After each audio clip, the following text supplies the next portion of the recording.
Kapag rich condition siya, maraming pwede maging dahilan. Pwedeng dahil sa air filter, ito, marumi na, clog up na.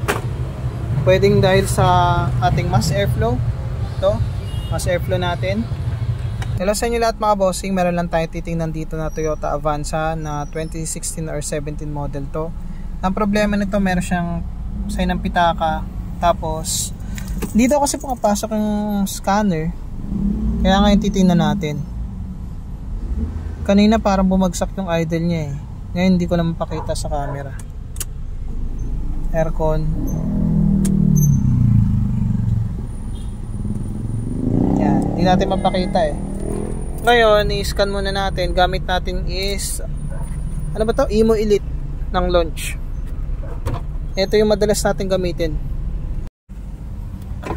And mga bossing, bali ang nakita natin dito ay system 2 reach. Yun muna yung takihin ko. Bali nakita naman natin dito na system 2 reach siya. Bali sinasabi na oxygen sensor na mataas yung gasolina compared sa kanyang hangin. So ano ba yung mga possible causes nito? Amayin ko lang kung rich yung kanyang sunog.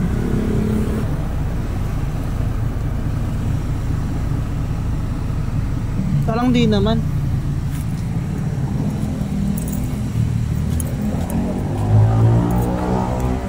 Patay muna natin. Yung temperature sensor okay lang eh.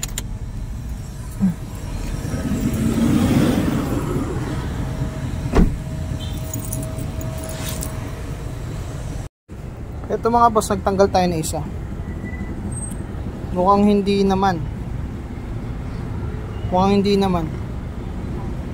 Dapat kasi kapag rich mixture to, itim na itim yung sunog nito. Tsaka yung amoy sa tambucho eh medyo amoy gas na hindi nasusunog. Pero dito mukhang okay lang naman. Yan mga boss, bali nakita natin dito yung spark plug niya is mukhang okay naman siya.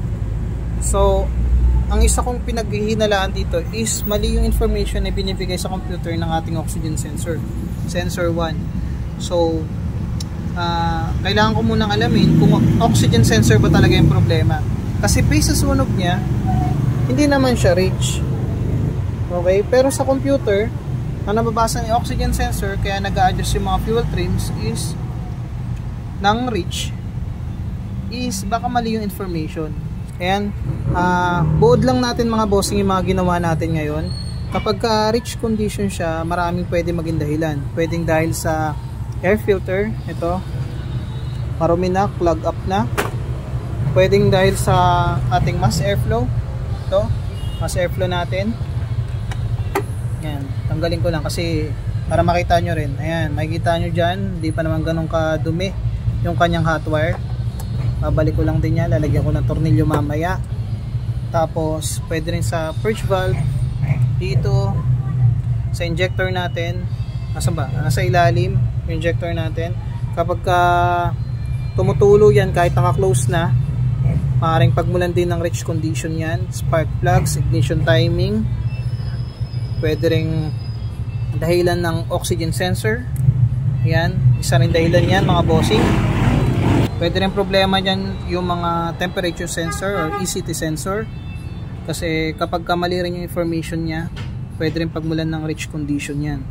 So ano pa ba? Pwede rin vacuum leaks sa ating intake manifold, sa ating throttle body. Ayan, vacuum leaks. Pwede rin sa ating fuel pressure regulator, pwede rin sa fuel pump. Pagka overpressure, pwede rin pagmulan ng rich condition mga bossing.